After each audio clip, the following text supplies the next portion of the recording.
The following program contains graphic descriptions of violence and may include disturbing content. Viewer discretion is advised. In the quiet town of Ossett, England, the Taylor family seemed like any other. A modest household with 5 children, a loving mother, and a hard-working father. But behind closed doors, something dark and sinister was brewing. The man at the center of this tragedy was Michael Taylor, a husband, father, and ultimately a killer. It began innocently enough, with his interest in a local church group, but soon spiraled into madness and murder. This is the story of Michael Taylor, a man who claimed to be possessed by demons, and the horror that unfolded when the darkness within took control. The unsettling journey began in 1974, when Michael, a seemingly ordinary man, started attending a local Christian fellowship group led by Marie Robinson. These gatherings were anything but typical church services. They were fervent prayer meetings where the intensity seemed to go beyond devotion. For Michael, the experiences were transformative and soon turned obsessive. His life, once centered around his wife Christine and their children, began to orbit around Marie in the prayer meetings. His obsession with Marie grew apparent to those around him, including his wife, who sensed something was terribly wrong. During a meeting, Christine confronted Michael in front of the congregation, accusing him of having impure thoughts about Marie. The atmosphere grew tense as Michael suddenly erupted in a violent fit, cursing and thrashing about. It was as if a switch had been flipped. His eyes, once filled with devotion, now burned with a strange and terrifying rage. The incident deeply disturbed those present, including the clergy who believed that an evil force had taken hold of him.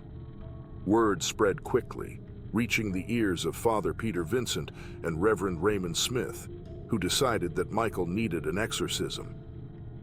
What happened next was a grueling ordeal that would push him to the very edge of sanity. The exorcism took place at St. Thomas's Church, a ritual so intense it lasted through the night, from dusk till dawn. The priests shouted prayers and commands, demanding that the evil spirits reveal themselves and depart. Michael convulsed, groaned, and even spat at the priests, as they claimed to have driven out dozens of demons, one after another. But not all of them were gone. The priests halted the exorcism as morning light broke through the church windows, believing that 3 demons still lingered within him, those associated with madness, violence, and murder. Fatigued and drained, they sent Michael home, unprepared for the horrors that awaited.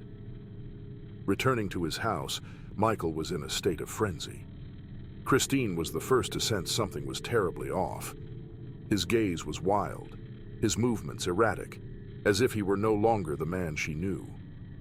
In an instant, his demeanor shifted from confusion to an unrestrained primal rage. He lunged at her with an uncontrollable force, grabbing her by the neck, his fingers digging into her skin. He slammed her to the ground and began clawing at her face, his nails tearing into her flesh with a brutality that defied belief. The assault continued as he gouged out her eyes, his hands moving as if driven by some dark compulsion. He didn't stop there. With Christine lying lifeless, Michael turned his attention to the family dog, which had been barking frantically. In a fit of fury, he grabbed the animal, his hands tightening around its throat, crushing the life out of it in a manner just as savage as with Christine. By the time authorities arrived, Michael was found wandering the streets, naked and drenched in blood, his expression vacant, as though he had just awoken from a nightmare. Inside the house, the scene was one of unspeakable carnage, the walls and floors stained with the evidence of his madness. This was only the beginning of the questions that would haunt the small town of Ossett. The horrific brutality of the crime raised chilling possibilities. Was it the demonic possession, or had something else driven Michael Taylor to commit such atrocities? The answers were far from clear, and what lay beneath the surface was even darker than anyone could have anticipated. The bloodshed at the Taylor home left the small town of Ossett in a state of disbelief. How could a man, once known for his calm and ordinary life, unleash such horror upon his own family? The trial of Michael Taylor began to unravel the events of that night, but instead of answers, it only raised more chilling questions. Was this truly a case of demonic possession? Or was it something far more human, a descent into madness masked by religious fervor? In this next chapter, we'll delve into the trial, the aftermath, and the darkness that lingered long after the bodies were laid to rest. After the horrific murders, Michael Taylor was immediately taken into custody, where his demeanor swung between incoherent ramblings and periods of deep, unsettling calm. The authorities were at a loss. What had driven this once ordinary man to kill his wife with such brutality and then mercilessly end the life of their family dog? The only explanation he could offer was that he had been overtaken by an evil force. In his mind, the exorcism had failed to rid him of the remaining demons, and when he returned home, the darkness inside him finally erupted. The trial began in late 1974, capturing the attention of the entire community, and soon, the nation. Michael's defense hinged on the claim that he had been in a state of demonic possession during the killings, his actions beyond his control. Expert witnesses argued that his participation in the exorcism had pushed him into a state of psychosis. They described the psychological stress he experienced in the weeks leading up to the murders, exacerbated by the intense and emotionally charged prayer meetings.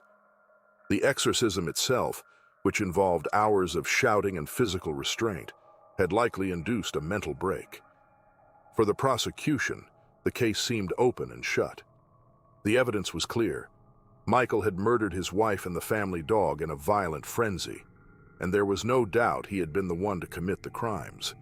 But the deeper they probed, the more the story unraveled. The testimonies from the priests who had conducted the exorcism painted a picture of a man in spiritual and psychological turmoil. According to them, Michael's outbursts during the ritual had been unlike anything they had ever seen, as if something within him was fighting back, resisting their efforts to cleanse him. The court heard about how, during the exorcism, Michael's behavior had turned increasingly erratic, his voice taking on unnatural tones, and his body contorting in violent spasms. Father Peter Vincent testified that he had seen a look of pure malevolence in Michael's eyes, a look that made even the seasoned priest uneasy. Reverend Raymond Smith added that they had encountered significant resistance when attempting to cast out what they believed were the final three demons, the ones tied to insanity, violence, and murder. The defense argued that this traumatic experience could have easily triggered a psychotic episode.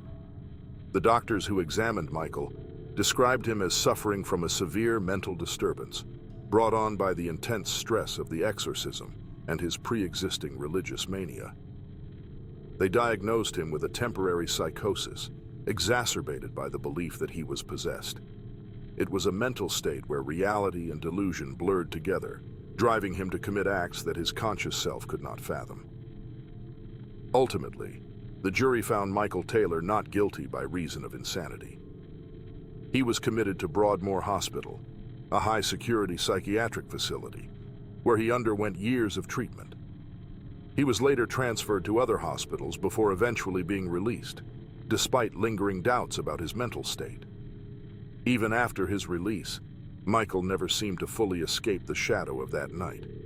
He lived quietly, but rumors persisted about strange behavior and relapses into delusional thinking. The tragedy left behind a dark legacy in Osset.